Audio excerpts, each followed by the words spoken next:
Depuis plusieurs mois, l'Union populaire Angoulême mène une véritable pré-campagne dans la lignée de l'action militante des personnes qui la composent. Tout part d'un constat. Le macronisme municipal de Xavier Bonnefond a distendu le lien entre les habitants et l'action municipale. C'est pourquoi nous avons voulu que ce début de campagne soit tourné vers les personnes qui vivent et qui font vivre Angoulême, pour recueillir leurs besoins, leurs idées et leurs ambitions. Cela s'est traduit de plusieurs manières. D'abord par une grande enquête menée en porte-à-porte dans toute la ville, dans plusieurs quartiers, et aussi une enquête en ligne pour savoir leurs avis sur les quartiers, qu'est-ce qu'on peut améliorer, mais aussi également par des réunions et des ateliers publics ouverts à tous, comme celui dont est issue notre charte éthique, qu'on a travaillé avec nos camarades du Parti communiste, et des rencontres avec des élus et maires et d'autres communes qui ont déjà mis en place certaines des mesures que nous défendons dans notre programme, comme les fournitures gratuites, fournitures scolaires et les transports gratuits. Cette méthode, fondée sur l'intelligence collective, guide tout notre travail. Elle nous a servi à construire un diagnostic en lien avec les associations, les syndicats, les collectifs, et nous sert maintenant à écrire un programme sérieux et on espère pertinent. Ensuite, il y a eu beaucoup de... C'est une année qui a été riche en lutte, qu'elle soit nationale comme locale. Localement, c'est aussi notre culture au Parti communiste. On essaye d'être présent et de défendre comment dire, aux côtés des collectifs, des différentes associations, des syndicats qui se mobilisent. Donc il y en a plusieurs qui ont été victorieuses et on pense que c'était aussi une manière de commencer à se mobiliser localement pour les élections municipales. On pense notamment à la question de la lutte contre l'incinérateur de déchets qui était porté par Calitom et contre lequel il y a eu une grosse mobilisation, aussi avec notre député René Pilato. Également celle contre l'implantation d'un McDonald's dans le quartier de Lunès à Angoulême. Là, pareil, ça a été des longs mois de travail, éplucher le PLUI. Certaines ici dans la salle y ont pleinement participé. Et donc, ça a été une manière de se plonger dans les dossiers municipaux et de montrer que voilà, on cherche dans notre méthode à être tourné vers l'action et pas simplement à rester observateur passif de l'actualité, de ce qui se passe ici à Angoulême. Donc, côté politique, même si c'était déjà politique ce que je viens de dire, notre démarche nous a amené et nous amène maintenant à avoir constitué une coalition entre la France Insoumise et le Parti communiste. Votre collègue était là en décembre à ce moment-là.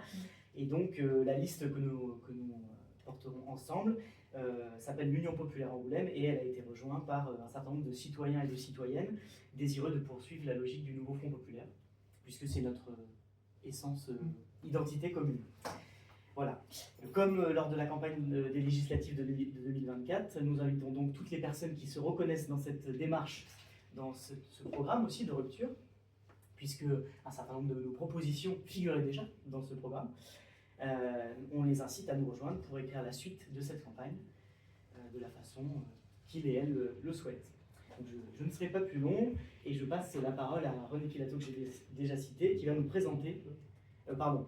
Oui, excuse-moi. Deux mots, oui, le Parti communiste français sur le Grand Angoulême depuis 1 an et demi a cherché à créer les conditions du plus large rassemblement possible à gauche pour reprendre cette mairie d'Angoulême. Et on a déployé pas mal d'efforts, on a rencontré tous les partenaires qui étaient susceptibles de fonder cette union. Bon, les faits sont là, on a pu s'entendre assez facilement avec nos camarades insoumis. Ça a été plus difficile avec les autres, on le regrette, mais une élection se joue à 2 tours, et puis elle ne se joue pas seulement sur Angoulême.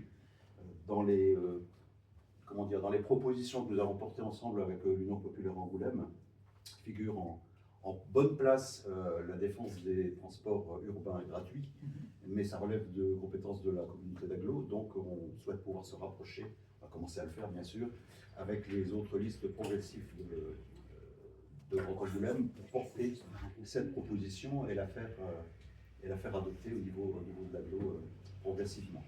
Sachant qu'avec la CGT, on avait initié une pétition il y a quelques années pour déjà sonder la population et mettre un peu la pression sur cette idée-là. Bon, Il s'avère que ce n'était pas le meilleur moment, puisque c'était au moment où la STGA était en train de renouveler et de moderniser son système de billettique. Donc ça tombait assez mal comme proposition, mais on y tient et on sait qu'avec les autres communes que le progrès va atteindre, on espère bien pouvoir porter cette proposition le plus vite possible. Et cette pétition avait recueilli un grand nombre de signatures. Oui, il y avait 1700 signatures. Quand même.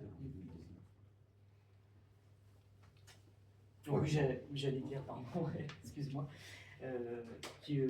René Pilato va nous parler de la méthode que nous avons adoptée pour désigner notre tête de liste, puisque c'est l'objet de la réunion de ce soir. Oui, même être un tout petit peu plus large, j'aimerais déjà remercier les chefs de file, Sarah et Mathieu, pour tout le travail qu'ils ont fait, pour la main tendue qu'ils ont effectuée auprès des autres partis de gauche et de la liste Angoulême Collectif, qui n'a pas pris la main tendue.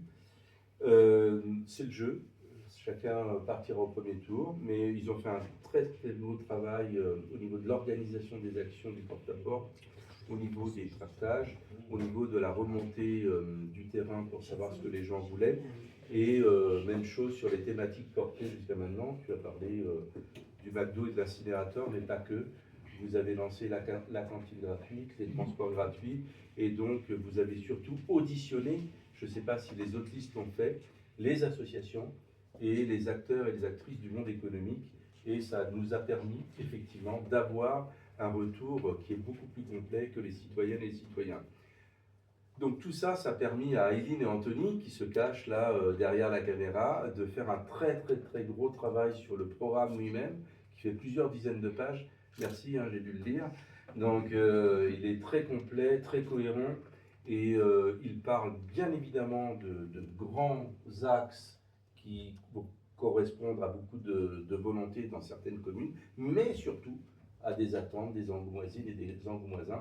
Et ça, vraiment bravo à Eileen et Mathieu, et d'Anthony, d'avoir animé 8 groupes de travail avec des thématiques diverses sur différentes choses.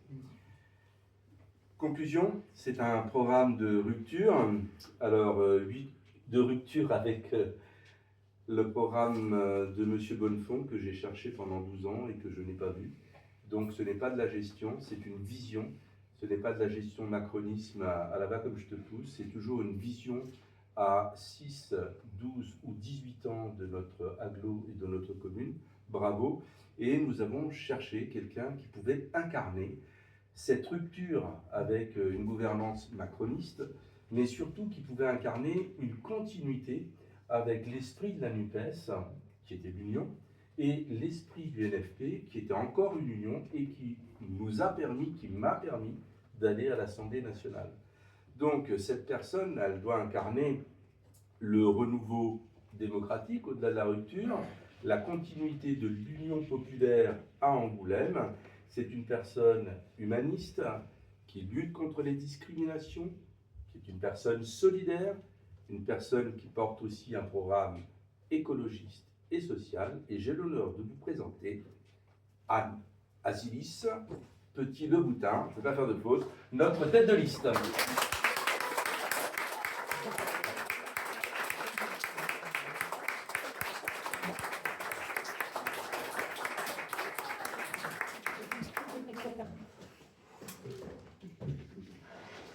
Merci beaucoup et bonsoir à celles et ceux que je n'ai pas eu l'occasion de croiser tout à l'heure. Je crois qu'on en est toutes et tous convaincus dans cette salle. Angoulême, c'est d'abord notre bien commun. C'est une ville qui est extrêmement créative. C'est une ville qui est riche de ses associations, qui est riche de ses collectifs. C'est aussi une ville qui est riche de la diversité de ses quartiers. Et malheureusement, ça fait 12 ans que cette ville subit une politique de macronisme municipal. C'est une politique qui est gestionnaire, qui est complètement déconnectée du terrain. Par exemple, l'augmentation des tarifs de cantine. Quand on sait la situation dans laquelle sont certaines Angoumoisines et certains Angoumoisins, comment est-ce qu'on peut prendre cette décision ? C'est aussi une politique qui est autoritaire, quand on voit notamment que certains adjoints se voient obligés d'assumer des décisions auxquelles ils n'ont pas pris part. On peut se poser des questions. C'est aussi une politique qui manque de vision, vraiment. La lutte contre le changement climatique à Angoulême, Bon, ça fait simplement même pas un an qu'on s'en rend compte avec l'aménagement, la végétalisation de la rue Hergé.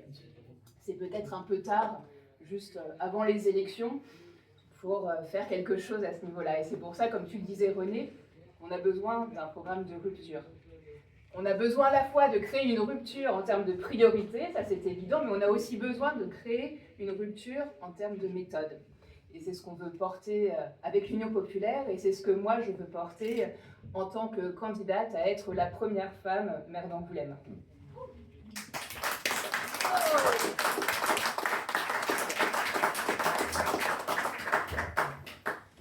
Mais avec moi, c'est aussi toute une équipe. C'est vous toutes et tous dans la salle. C'est une équipe en fait de citoyennes et de citoyens. Vous êtes toutes et tous issus de différents quartiers de la ville. Vous avez toutes et tous des expériences différentes, des compétences différentes. Et c'est ça en fait qui fait notre force. C'est ça qui fait notre complémentarité aussi pour porter ce projet, pour le construire ensemble et pour avoir quelque chose qui va vraiment représenter les besoins des Angoumoisines et des Angoumoisins. D'ailleurs, le programme qu'on est en train de finaliser, c'est un programme qui se construit depuis plusieurs mois, voire plusieurs années pour certaines et certains d'entre nous qui sont vraiment engagés pour Angoulême et qui a, comme René, tu le disais tout à l'heure, qui s'est construit sur des rencontres notamment au niveau de l'agglomération, avec des associations, avec des entrepreneurs, avec différents professionnels, donc dans la continuité effectivement du travail mené par notre député. C'est un projet en fait qu'on a voulu construire pour les habitants et les habitantes, mais surtout avec eux et au plus près des besoins.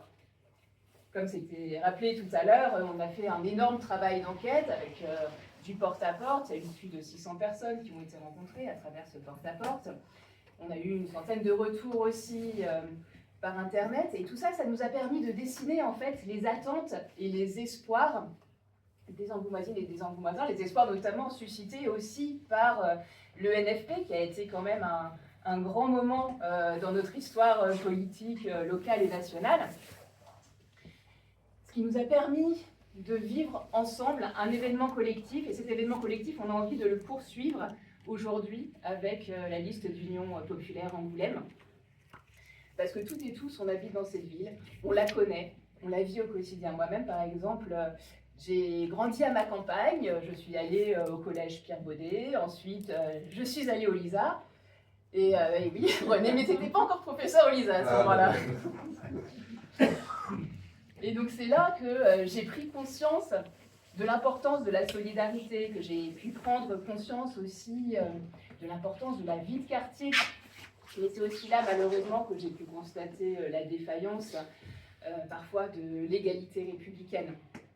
Et donc après des études en master de philosophie, j'ai décidé de m'engager dans un métier essentiel. Je suis AESH, donc accompagnante d'élèves en situation de handicap. Donc, tous les jours, je constate le fossé qu'il peut y avoir entre des discours politiques d'un côté qui sont pleins de bonne volonté, mais de l'autre côté, malheureusement, la réalité rencontrée par les familles, rencontrée par les élèves et puis rencontrée aussi par les équipes éducatives face au manque de moyens. Je suis également impliquée dans des associations. Je me suis d'abord engagée initialement dans des collectifs locaux en faveur de l'écologie populaire. Et puis d'ailleurs, c'est à cette occasion que j'ai rencontré René pour la première fois. Et c'est pour ça aussi qu'en 2021, j'ai choisi de rejoindre la liste pour les départementales, enfin c'est pas une liste, mais le groupe pour les départementales Charente en commun. Donc j'étais candidate aux élections départementales pour cette liste Charente en commun. Parce qu'il me semblait important en fait que la politique ne vienne pas que de personnes dont c'est finalement le métier, dont c'est l'occupation essentielle. Il me semblait important que la politique aussi vienne du terrain et puis vienne du monde associatif, d'où je venais initialement. J'ai aussi cofondé l'association féministe Le Pavé. C'est une bibliothèque associative nouvellement installée à la Maison des Peuples et de la Paix, qui s'attache à lutter contre les discriminations systémiques, donc par exemple le racisme, le sexisme, le classisme, la LGBTQIA+, phobie ou le validisme. Et puis enfin, je suis aussi engagée syndicalement pour la défense des élèves en situation de handicap, et puis bien sûr pour la défense d'un statut digne pour les AESH.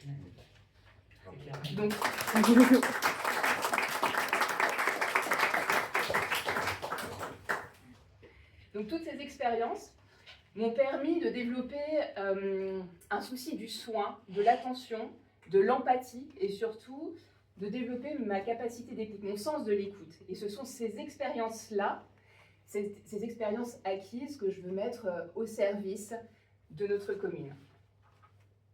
Parce que l'Angoulême que nous désirons, c'est une ville qui est à l'écoute, une ville qui va redonner la place aux citoyennes et aux citoyens.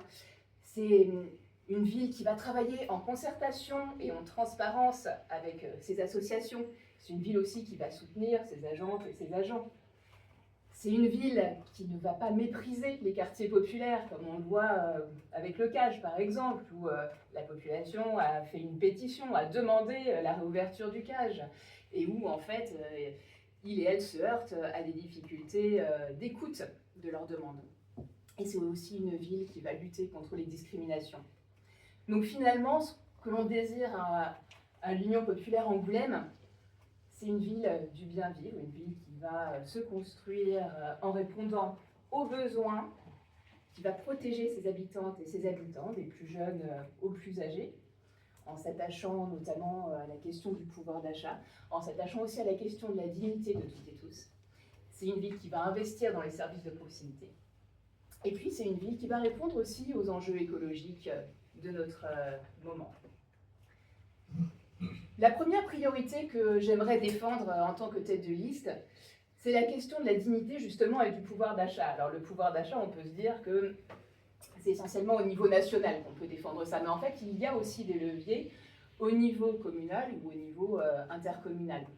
On a déjà parlé du bus gratuit, parce que se déplacer c'est un droit, ça ne doit pas être un privilège. On a aussi parlé de la question de la cantine gratuite. Quand on évoque en fait l'école et la gratuité de l'école, a priori c'est quelque chose qui est évident pour toutes et tous. Pourquoi alors est-ce que le temps méridien serait un temps qui sortirait de cette gratuité-là?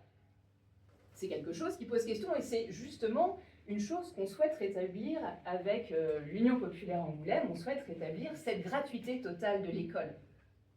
Et puis, bien sûr, cette cantine gratuite, c'est aussi une cantine le plus possible bio et locale. Parce que sans le bio et sans le local, on sait que la santé, des problèmes de santé peuvent advenir. D'ailleurs, à ce sujet, je vous encourage à assister demain au forum santé organisé par la liste Soyaux populaire, donc à l'espace Soélis à Soyaux à 19h, où il sera question notamment de ces sujets. Le médecin Louis-Adrien Delarue interviendra justement sur la question de l'alimentation et les liens entre alimentation et cancer. Pour travailler aussi sur cette question du pouvoir d'achat, ce qui nous semble essentiel, c'est de penser le logement, de penser une nouvelle politique du logement social, en développant en fait un logement social qui soit à la fois écologique, inclusif aussi. Actuellement, à Angoulême, il y a 26% de logements sociaux. Mais c'est absolument pas suffisant. On sait que pour obtenir un logement social, il faut en moyenne 14 mois pour réussir à avoir un appartement. Enfin, qu'est-ce qu'on fait pendant 14 mois, en fait? On sait aussi que les demandes sont en augmentation. Entre 2019 et 2023, la demande a explosé de 41%. Il y a environ 5000 dossiers en attente actuellement. Et qu'a fait la mairie face à ça? Elle a refusé la création de logements sociaux à la caserne de Broche. Bon, c'est un choix politique qui a été fait, c'est un choix politique que nous ne ferons pas. Ça, c'est évident. Nous plafonnerons aussi les loyers, justement, dans le logement social. Et en développant ce logement social, nous nous attendons à ce que ça fasse baisser, en fait, la pression sur le marché locatif et que ça amène à une stabilisation, voire à une baisse des loyers à Angoulême qui sont en forte augmentation ces dernières années. Nous défendons aussi la généralisation du permis de louer à toute la ville. Aujourd'hui, le permis de louer existe à Angoulême, mais seulement dans quelques rues, et ce qui est largement insuffisant. Ces quelques rues, notamment à L'Houmeau, on sait qu'en centre-ville, par exemple, il y a des problèmes d'humidité vraiment problématiques dans des appartements, il y a des moisissures dans des appartements, ça met en danger la vie des personnes qui y vivent, et ça, c'est absolument pas acceptable. Donc, c'est pour ça que le logement est vraiment un axe prioritaire pour nous. Et puis, quand on parle de logement, et surtout quand on parle de logement social, vient la question de l'entretien de ces logements sociaux. C'est des remarques qui nous ont régulièrement été faites. Les cages d'escalier sont laissées à l'abandon, les extérieurs des bâtiments également. Et puis, surtout, la question des chaufferies qui ne sont pas entretenues. D'ailleurs, il y a eu un article récemment dans la Charente Libre sur les logements à ma campagne où des habitantes et des habitants ont lancé une pétition parce qu'ils n'ont plus de chauffage. Alors, quand on sait les températures qu'il y a eu ces derniers jours, comment est-ce qu'on peut envisager de rester sans chauffage? C'est absolument inadmissible. Et puis, dans le porte-à-porte, on a rencontré aussi des personnes, que ce soit à Bel-Air ou à la Grande-Garenne, qui, elles aussi, depuis 2 ans, rencontraient des problèmes de chauffage, rencontraient des problèmes d'eau chaude. 2 ans. Est-ce qu'à un seul moment, M. Bonnefond accepterait, pendant 2 ans, de ne pas avoir de chauffage, ou un chauffage intermittent, ou de ne pas avoir d'eau chaude?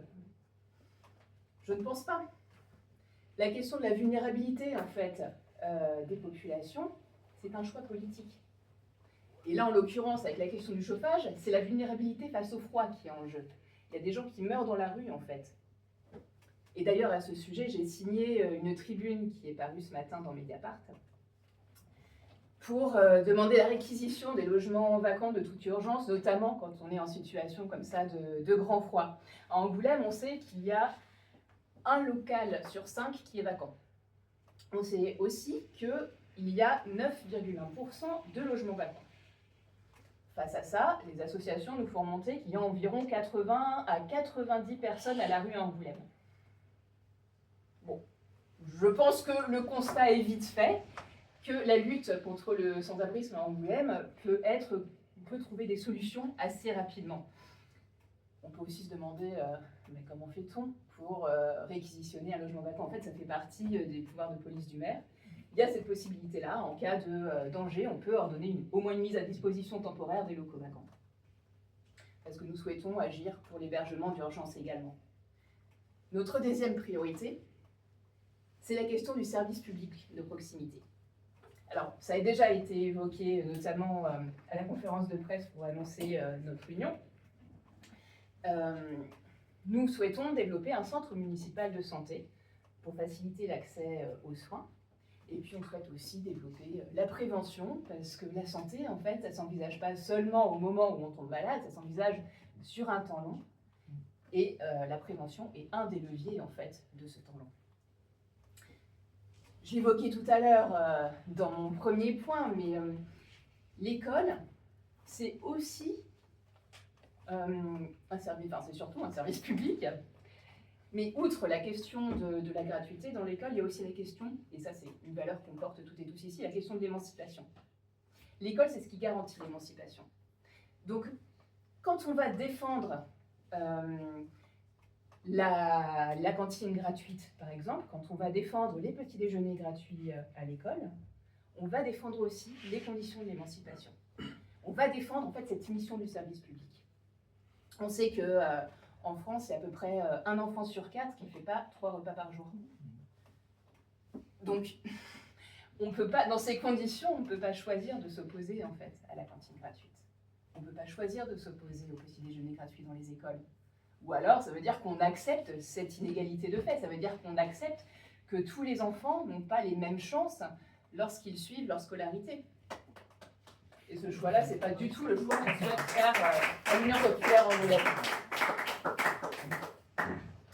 Et puis notre dernière priorité, c'est bien sûr la question de la planification écologique. Donc là, nous avons aussi annoncé plusieurs mesures déjà concernant ce point, avec l'isolation des bâtiments publics, avec un éclairage LED dynamique, des énergies renouvelables et puis la végétalisation de la ville. Enfin, quand on sait les températures qu'il peut faire dans les écoles primaires au mois de juin, comment est-ce qu'on peut garder des cours qui sont complètement bétonnés? c'est plus possible. C'est pour ça aussi qu'il faut penser un plan canicule dans la ville. Donc ça passe par recenser les lieux d'accueil pour permettre d'accueillir les plus vulnérables dans les moments où vraiment il y aura de très fortes chaleurs. Ça passe aussi par actualiser le plan de prévention des risques pour prendre en compte en fait les effets du réchauffement. Et puis enfin, je voudrais attirer votre attention sur les résultats des enquêtes qu'on a faites. Il y a quelques points qui sont revenus quand même très régulièrement dans les personnes que nous avons rencontrées. Notamment, le premier, j'y suis particulièrement sensible parce que je suis aussi issue d'une famille monoparentale, c'est l'aide justement aux familles monoparentales. On sait qu'à Angoulême, il y a un quart des familles qui sont des familles monoparentales. Quand on est une femme, ou un homme, peu importe, et qu'on élève seul son enfant, il faut l'emmener le matin à l'école, aller chercher le soir, ce sont des horaires très contraints. Est-ce que ça permet d'avoir facilement, de trouver facilement un emploi à temps plein? C'est très compliqué. Alors en tant qu'AESA, je suis bien placée pour le savoir parce que j'ai beaucoup de collègues qui sont dans ces situations-là et qui donc travaillent avec des temps partiels parce que justement, elles sont, enfin, je dis elles parce que la plupart du temps ce sont des femmes, elles sont contraintes par la garde de leurs enfants et elles sont aussi contraintes du coup à une précarité à cause de leur solitude. Et dans les autres points qui sont remontés des enquêtes, il y avait aussi la question de la lutte contre le harcèlement et contre les discriminations. Donc pour ça, et nous avons déjà annoncé une première mesure, nous voulons renforcer la formation des agentes et des agents contre le harcèlement. Mais on veut aussi créer un observatoire des discriminations. Parce qu'il faut adapter à la fois la prévention et puis aussi la formation. Alors, ce que je vous disais tout à l'heure concernant l'entretien du logement social, c'est aussi des choses qui sont remontées, bien sûr, très fréquemment dans nos enquêtes. Et puis le dernier point, et ça je pense que tout le monde s'en est aperçu, peut-être même en venant au local ce soir, c'est l'état des routes, l'état des trottoirs, l'état des pistes cyclables. Bon, la ville n'a pas investi depuis plusieurs années. Je pense que là, il y a de gros efforts d'aménagement à faire. Et ça, c'est un des engagements qu'on peut prendre avec notre liste d'Union populaire Angoulême. Et dans les désirs aussi des gens qui sont montés à travers les enquêtes, il y a aussi l'envie de créer des espaces de rencontre. Que ce soit des espaces verts, des espaces végétalisés, que ce soit aussi des aires de jeu. Parce que, bon, actuellement, il y a des aires de jeu qui existent, mais les jeux ne sont pas toujours très entretenus, ou alors sont des jeux qui vont concerner uniquement les jeunes enfants. Ce n'est pas des espaces, en fait, qui vont favoriser la mixité. Il y a quelques années, au budget participatif avait été proposé notamment l'installation de tables d'échecs. Bon, ça avait été refusé. Mais pourquoi pas en fait mettre des tables d'échecs au milieu des aires de jeu pour enfants pour créer en fait cet espace de rencontre, pour favoriser les rencontres intergénérationnelles et permettre de dynamiser en fait les quartiers, de dynamiser la ville. Donc finalement tout ça c'est une grande esquisse de des débuts de notre programme, mais on a encore beaucoup de mesures à vous annoncer.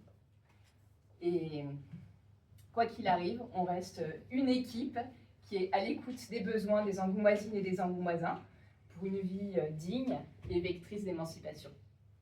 Merci beaucoup.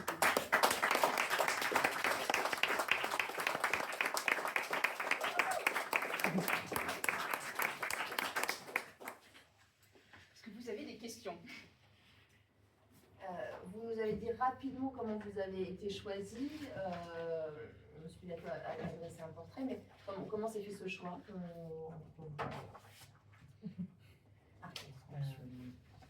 Déjà, étant donné que, si tu l'as rappelé, Anna-Lise, étant donné qu'on considère que... Anna-Lise, c'est votre prénom. Oui, c'est mon prénom, tout à fait. Ah, le micro. Il fait signe. Il y a déjà quelque chose qui est fondamental pour nous en tant que groupe, c'est que, effectivement, la politique, c'est pas... comment dire, pour nous, ça ne doit pas se traduire de manière première par une personne. C'est pas, comme on l'a vu à Angoulême dans entre guillemets, la course municipale, une personne qui doit créer une dynamique autour d'elle, c'est plutôt des personnes qui doivent s'agréger autour d'idées, autour d'un programme. Donc effectivement, là, ce que tu viens d'esquisser, Anna-Zélise, c'est quelque chose qui, je pense, les principaux points que tu as esquissés nous rassemblent toutes et tous ici. Donc déjà, ça c'est un premier point qui est important de rappeler, c'est que le programme, c'est la manière qu'on a eu de se rassembler, et aussi de se rassembler avec vous, le Parti communiste. Ensuite, on peut rappeler que la désignation de la tête de liste, et c'est la raison pour laquelle au début de ton exposé, je pense, tu as rappelé ton parcours, et ce qui t'anime dans tes différents engagements associatifs, syndicaux et professionnels, puisque c'est une forme d'engagement aussi d'être à ESH. C'est que voilà, nous, notre manière de désigner une tête de liste, c'est une tête de liste, c'est pas simplement quelqu'un qui sera un chef, qui sera une chef en l'occurrence, mais c'est quelqu'un qui est qui est vecteur des messages qu'on veut transmettre et des idées qu'on veut transmettre. Et donc c'était important pour nous de choisir quelqu'un qui effectivement était engagé sur le terrain, de manière associative, de manière syndicale, qui aussi, depuis, tu l'as rappelé au début, depuis plusieurs années, tu t'es engagé aussi politiquement, voilà, notamment dans les élections départementales, tu l'as rappelé tout à l'heure. Voilà. C'est un élément de réponse, mais si après vous voulez rajouter d'autres choses. Voilà. Et une femme, en effet, vous êtes la première femme à émerger en tête de liste, toutes les autres ce sont des hommes, c'était important. C'est ce qu'on nous a dit. Oui, je peux que déplorer le manque de représentativité en fait dans les autres têtes de liste. C'était une volonté aussi de votre part, de votre groupe, que ce soit une femme, parce que les autres n'ont pas de femme en tête de liste. Alors, elle utilise toutes les qualités. Que ce soit une femme ou un homme, c'est une femme, mais elle a toutes les qualités. ça fait partie des choses qui ont été discutées quand même au moment de la désignation de la tête de liste. Il faut savoir qu'il y a une enquête en fait de la Caisse des dépôts en 2020, après les élections municipales de 2020, qui montrait que, avec les listes paritaires, le pourcentage de femmes élues au conseil municipal a un petit peu augmenté, mais on est à 41%, on n'est pas encore tout à fait à la parité. Par contre, le nombre de femmes élues maires, on est à 17,5%. C'est ridicule. Donc oui, effectivement, il y a besoin, je pense, et surtout il y a la possibilité de faire l'histoire de la ville aussi, en choisissant une femme maire. Mais au-delà de mon genre, en fait, ce qui importe, c'est quand même surtout le programme autour duquel on se retrouve et les valeurs qu'on partage toutes et tous.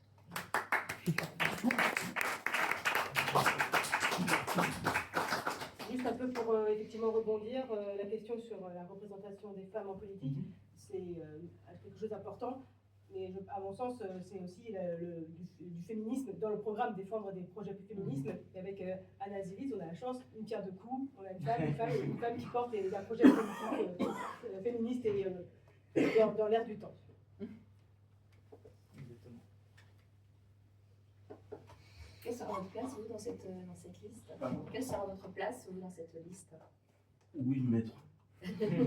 Mais c'est vrai, quelque part, on est contre le cumul des mandats.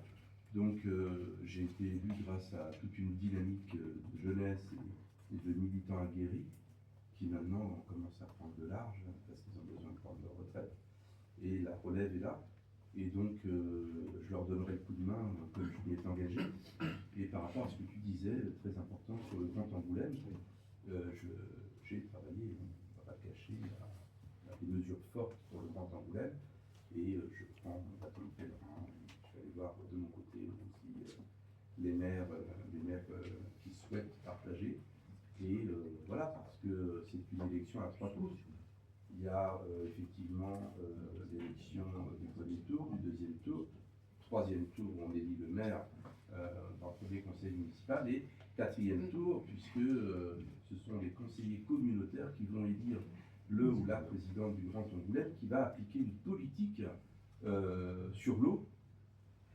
On aura quelque chose à proposer sur les transports, on aura quelque chose à proposer sur les déchets, on aura quelque chose à proposer, etc., etc.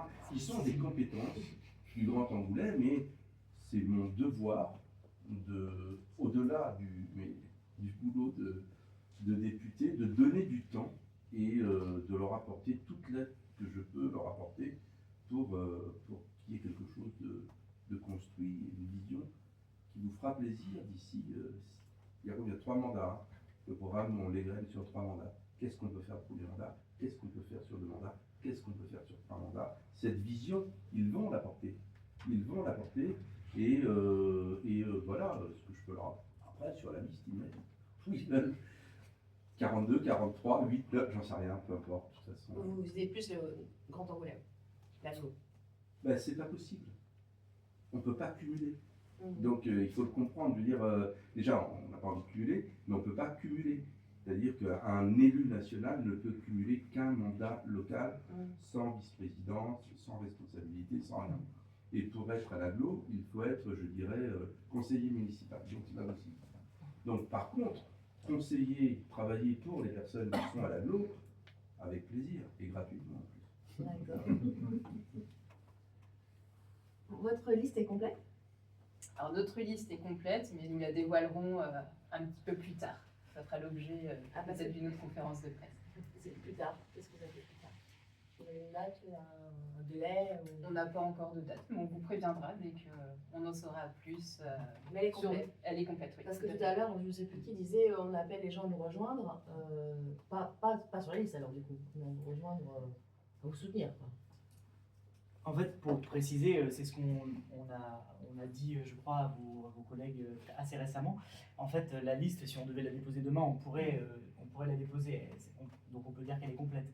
Mais simplement, comme depuis le début, notre démarche se calque sur celle du Nouveau Front Populaire, c'est-à-dire de vouloir rassembler des gens des différents partis politiques qui composent cette Union Populaire Angoulême, mais aussi des gens qui viennent de la société civile et qui ne sont pas nécessairement encartés. Là, nous, on reste ouvert, on n'a pas envie d'envoyer le signal aux gens en disant à 3 mois de l'élection, bon, ok, c'est bouclé, et toutes les personnes qui seraient d'accord avec les mesures qu'on vient d'annoncer maintenant ne pourraient pas nous rejoindre. Ce serait un peu dommage. Quand on fait du porte-à-porte, on se rend compte qu'il y a beaucoup de personnes qui ne savent même pas qu'il y a des élections municipales en mars. Donc il faut aussi se donner le temps et à d'autres personnes qui ont envie de s'investir en politique mais qui ne sont pas au courant qu'il y a une date limite, de dire que nos portes sont encore ouvertes. C'est ça. Surtout si on veut le renouvellement du personnel politique.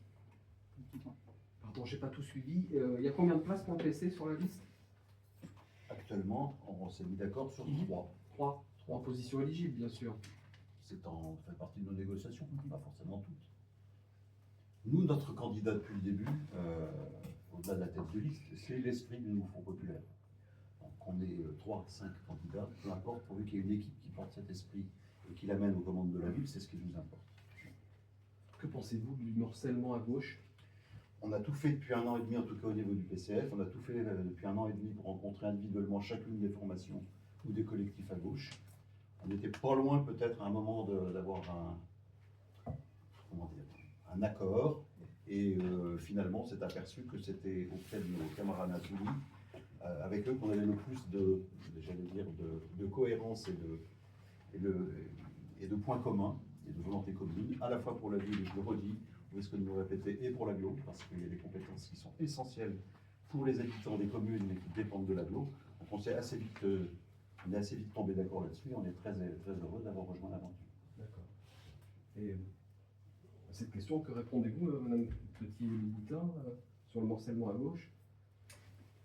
Je ne peux que déplorer que les autres listes de gauche aient choisi de faire cavalier à part, parce que nous, notre intention était vraiment de créer une union dans la continuité du Nouveau Front Populaire. Et d'ailleurs, nous continuons à tendre la main, et nous continuerons à tendre la main aux autres listes qui se reconnaissent, aux personnes également qui se reconnaissent en fait dans les valeurs qui sont portées par notre programme. Puisque vous disiez qu'il y a il y a certaines choses que vous n'avez pas suivies pour l'heure, je me permets de rappeler effectivement que dès le début vraiment du moment actif de la campagne, on a fait un appel publiquement à toutes les forces politiques qui s'opposent fermement au macronisme, à nous rejoindre, à entamer des discussions avec différents groupes politiques, notamment Angoulême Collectif qui a été cité. Ça a donné lieu à des rencontres et je pense que vous le savez, c'est de notoriété publique, on leur a fait une proposition d'union et elle a été rejetée. Donc pour nous, c'était un peu dommageable, puisque dans leur réponse, il n'y avait pas vraiment d'éléments programmatiques. Et c'est pour nous, en tout cas, avec le Parti communiste, quelque chose qui a été fondamental. On s'est retrouvés essentiellement là-dessus. Et puis après, concernant le morcellement de manière générale, on a constaté que certaines listes qui se constituaient, si vous voulez qu'on rentre un peu dans le détail, dès le début de l'entrée officielle en campagne, on dit publiquement qu'elle ne souhaitait pas travailler avec la France Insoumise. Donc c'était assez clair pour nous dès le début. Et pour être plus précis, il s'agit de la liste soutenue par Place Publique, celle de Patrick Mardikian, et celle, en tout cas, je ne sais pas si on peut parler de liste, mais le groupe constitué par Raphaël Manzanas. Vous ne citez pas le PS, là. Comment ? Vous ne citez pas le PS. Bah, le groupe constitué de Raphaël Manzanas est soutenu par le Parti Socialiste. Mais si- non, pas le Parti Socialiste soutient Mardikian. Non. C'est un peu le bazar. Ils sont divisés. Moi, Ça dépend lesquels au Parti Socialiste. J'aimerais, On ne va pas rentrer dans ce niveau. Non, mais j'aimerais rajouter quelque chose de fondamental que vous pouvez peut-être noter et bien claironner à ceux qui vont vous lire. Si nous arrivons en tête, nous tendrons la main à tout le monde. Donc les gens ont intérêt à voter pour nous, parce que si nous arrivons en tête de la gauche, nous tendrons la main à tout le monde. Donc il faut que le rapport de force soit tel que on les oblige à faire l'union. Donc on invite toutes et tous à voter l'Union populaire Angoulême, parce que les gens sont sûrs que dans ce cas-là, il y aura la tentative d'union. Dans le cas, c'est fondamental parce que dans le cas, comme l'a rappelé très justement Mathieu, des gens qui, il y a 1 an et demi, ont déjà dit LFI, on n'en veut pas, et d'autres avec ceux qui ont tourné la page du mélenchonisme, donc les deux que tu as cités, donc Mardikian et Manzanas. Voilà, quand les gens commencent comme ça, il y a plus d'1 an, c'est difficile. Ça a failli se faire avec Angoulême Collectif, mais bon, apparemment, ils ont choisi une autre voie. Ils prennent tête de liste qui est Clarté, Écolo et qui sort de l'opposition. C'est leur choix. Mais sachez que nous, si on arrive en tête, la main sera tendue. Et ça, c'est super important. Dans la liste des items, là, vous avez, enfin, tous vos items qui sont valables dans toutes les villes. Vous ne parlez pas de toute la spécificité mais de la VD, est-ce que ça sera un thème de votre campagne? Tout à fait. Il est prévu effectivement d'avoir un temps fort. Et alors, qu'est-ce que vous en pensez de la situation aujourd'hui? Déjà, il y a quelque chose peut-être qu'on peut rappeler, puisqu'on en était au rappel historique, j'ai envie de dire, c'est que l'année dernière, lors de la dernière édition officielle du Festival de la bande dessinée qu'on a connu, notre groupe à l'époque a apporté une parole publique pour alerter sur la gestion du festival par l'entreprise privée 9e Art Plus. On avait exprimé déjà des inquiétudes, on en a beaucoup discuté depuis avec les membres du Parti communiste sur la marchandisation de la culture que ça véhiculait, sur le fait qu'il y avait une partie de la ville qui était exclue du festival quand même. C'est la raison pour laquelle on a organisé une gratiféria de bandes dessinées. En fait, on a mis à disposition des bandes dessinées données gracieusement par des Angoumoisins et des Angoumoisines aux jeunes habitants des quartiers populaires, puisque on se balade dans ces quartiers en plein festival, il ne se passe rien. Et voilà, donc déjà à ce moment-là, ça a été un moment fort politiquement pour nous de réaliser toutes ces choses. Et peut-être que tu veux rajouter quelque chose. Je sais pas. Eh bien que nous allons reproduire la gratiféria cette année, donc le dimanche du festival, et nous sommes d'ailleurs en train de collecter des bandes dessinées, surtout des bandes dessinées jeunesse. Donc si jamais vous en avez qui sont dans vos placards, n'hésitez pas à venir nous les déposer au local de campagne. Et puis peut-être aussi préciser que cette alerte qu'on avait portée l'année dernière était aussi liée au fait que voilà, on était assez étonné du silence de la majorité actuelle de Xavier Bonnefond. Et d'ailleurs, on constate que ce qui à l'époque était dit à bas bruit portait en germe un peu la catastrophe qui s'est produite récemment et qui maintenant constitue un des éléments du bilan du maire sortant quand même.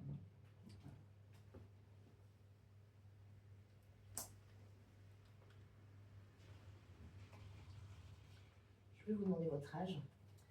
Eh bien, vous allez pouvoir me fêter mon anniversaire bientôt, parce que je fête mes 40 ans la semaine prochaine. D'accord. Donc, vous aurez 40 ans. La semaine prochaine, mardi prochain, précisément. Il ne faut pas l'écrire. Vous pouvez l'écrire. Vous avez des enfants?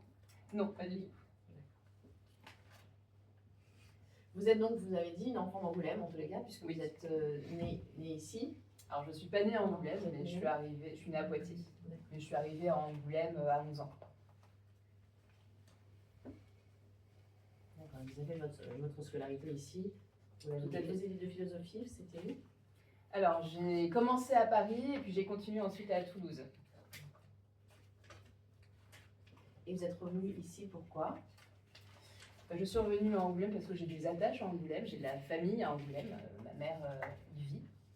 Et puis, quand j'y suis revenue, donc c'était maintenant il y a une dizaine d'années, je portais pas le même regard que celui que je pouvais porter quand j'avais 18 ans, où la ville me semblait pas être faite pour porter mes espoirs d'adolescence.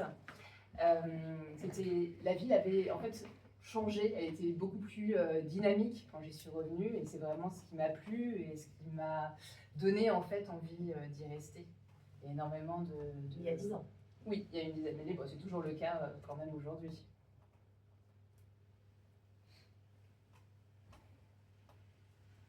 D'accord. Je sais pas si t'as autre chose. Très bien.